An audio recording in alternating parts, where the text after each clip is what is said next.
Hello, everyone, and welcome to the Nasdaq Dorsey Wright podcast. My name is Will Gibson, and I am joined by Charles Coleman this week. And Charlie, we're coming in on a rather interesting trading day. To be honest, we kind of opened higher, led by some of those tech names as we have for the past week or so. Rolled negative for a little bit. Now we're edging back positive. So a lot of action, a lot of attention kind of drawn to some of those large cap indices and the respective daily volatility there. But something that we're actually going to really hit on today is not the big guys, but the little guys. So the Russell 2000, as we're showing here, if you're following on YouTube and we're talking about, has really just had stellar performance, not only thus far in 21, but really on the tails at the end of 2020. Really near that November period, you saw a lot of outperformance from that size group. Year to date, so through the close on Friday, the Russell 2000 is up almost 10% already, which is, again, astronomical. We're kind of being accustomed to some of these figures now after a year like 2020, but on a relative basis, looking at other years, looking at other months, really strong performance for the index. We also have, talking about a point figure chart for the Russell 2000. If you're looking at a 20 point, we're currently sitting at 2160, which is the top of its trading band. So that's going to tell us in the near term, you are seeing a bit of froth. You are seeing a bit of near term overextension in that regard. And you're also on a little bit of a stem, I would mention, kind of coupling with that point. And then the initial support on that 20 point Russell 2000 is down at 1940 at current levels.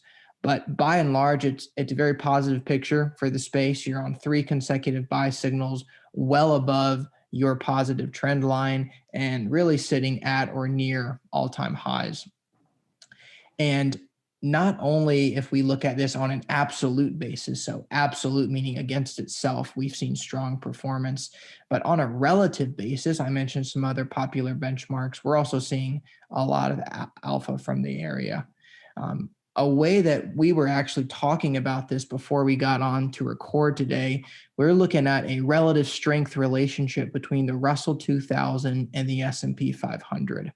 And your sensitivity can range, you can make it more sensitive, less sensitive, but using a 3.25 scale comparing the Russell 2000 to the S&P 500, we're about 3 boxes away from returning to a buy signal, meaning the Russell 2000 returning to a relative strength buy signal versus the S&P 500 cap weighted benchmark. And if that were to occur about 3 boxes from now, that would be the first buy signal for the Russell 2000 versus the S&P 500 in over 10 years, which is really incredible. And not to mention, again, if you're looking at this online, you see the bulk of this action actually occurring in 2021, Charlie, where we have had a strong appreciation up following, a sell signal in favor of that cap weighted domestic equity benchmark, and now advancing higher. So that's a notable movement on a relative basis versus that kind of large cap bellwether stalwart, if you will, of a benchmark. And if we broaden that even further, so we see absolute strength, we see relative strength increasing versus that domestic benchmark. And if we go even wider than that, so all groups on our platform that we're tracking, how small cap stacking up, and it's still doing very well. And whether you look in asset class group scores, as we're showing here, or if you're looking at Dolly, both are indicating a very similar posture, kind of where we are in the market, risk on sentiment and that equity space, leaning small, leaning mid. And I do also want to note that within small, it's been a lot of small growth that's done very well. It's small growth is currently the number 1 group on the asset class group scores page. So versus everything else, it has the highest average group score of 5.24. This is also, I was looking, this is the highest level that I can see going back to inception of our data in 2003 on that asset class group scores page. And close to small cap growth is actually US micro cap. And US microcap is sitting number 3 out of all 135 groups. So notable leadership there. And that has its highest fund score in almost 6 years. So a lot of, last time we've seen this, Charlie, in the small cap space, and I did want to mention they are a bit frothy right now, but overall picture remains technically strong there. Yeah, that's a great point. And, one thing that I do love being pointed out here is the fact that, we're comparing, everything really here at the top versus large cap equities, because that's really been the name, every household name really since roughly 2010, 2011 time period. The strength that we've seen relative in the large cap space, mega caps, especially technology, really has been outstanding. But as people are pretty quick to forget, is we did have that lost decade where if you go back to that relative strength chart, something that helps put this chart into perspective is that really from that 2001 through that 2009 2010 timeframe, we really did see a ton of strength in small cap names, and we really had a roaring economy at that point. We had many sectors of the market that were doing extremely well, and I think that's what a lot of people are hoping is going to start happening again with this COVID recovery, because small caps really do extremely well during economic recoveries. When people have a little bit more of a risk appetite, people are willing to make a little bit more of those calculated bets. And actually, I was just reading on Bloomberg this morning that protection for small cap names has actually been dropping. So less people are being extremely bearish on those small cap names, which really should provide some additional tailwinds to the upside for most investors. And I mean, going back to that asset class group scores, these scores really, really above the S&P, above international markets, it really is something to see. Actually, just kind of taking a step back and zooming out and just, looking at a little bit more of a consolidated asset class rank, growth and value for our scores in a very simple model, just looking at a few asset classes, really have been at the top since that value switch happened back in November, with some of that movement really happening back in October of 2020. So that being said, the other thing to look at would be, is this sustainable? As you did mention, there is a little bit of froth in the markets, but relatively speaking, small caps really have been undervalued for the past decade. So we may see some reversion on here, but there definitely could be some legs for this trade to continue forward.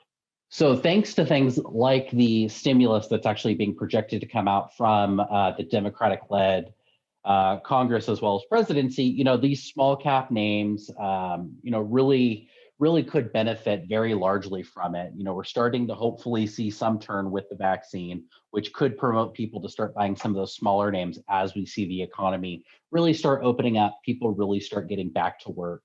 So really, I guess the name of the game for the 2000 right now is stay tuned. And as we know, not all things are going to be created equal. There will be winners and losers in the market. And that really is showing up in the price returns for the various asset classes. And specifically in small cap, we're seeing DWAS, the Dorsey Wright Small Cap Momentum Index with Invesco.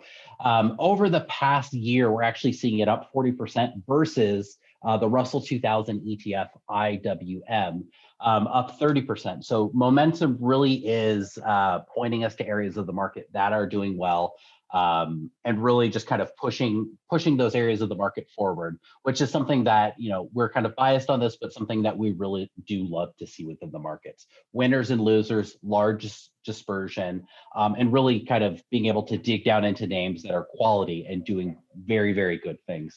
And actually, Will, you were looking into something on active management and small cap names before we got on the phone.